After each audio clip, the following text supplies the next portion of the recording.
Good morning, everyone. After not months, but years, remember Crimea, of declarations of love and fidelity for Putin, Russian men are fleeing in every direction to avoid Putin's military draft to fight the war in Ukraine.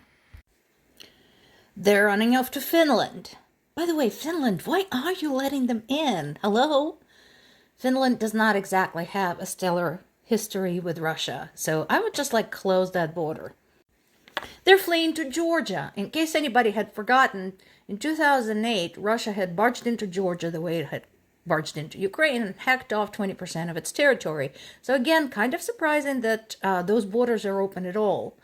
But Georgian authorities have been having a little fun with the overly zealous supporters of this special military operation and turning away cars with letter Z or carrying passengers with Z tattoos and Z haircuts, as well as other symbology that indicates support for the war in Ukraine. And they're fleeing over to Turkey. That's a little bit less surprising since Erdogan and Putin are pretty close. But again, anything to avoid the draft. Case in point. One person had shot the recruiting officer. Somebody else had set themselves on fire. There are protests going on, particularly in the areas where most of the recruitment has been taking place so far, like Dagestan, Chechnya, and so on. So the non-Russian population of Russia. They've kind of headed with it. They're tired of being cannon fodder, and they are protesting.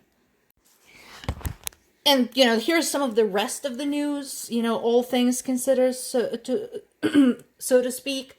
This is all happening against the backdrop of Putin's threats of the use of nuclear weapon, the fake referenda taking place in the occupied areas of Ukraine, the treatment of the POWs while in Russian captivity, all that jazz. I mean, this is all still happening. This hasn't gone away.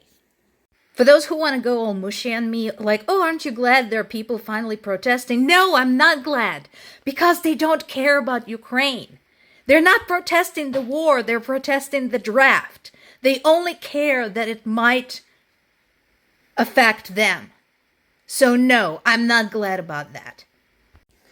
And it doesn't help that there are famous idiots like that who open their trap when they're not asked, expressing their opinion about what's going on there. Thank you for watching.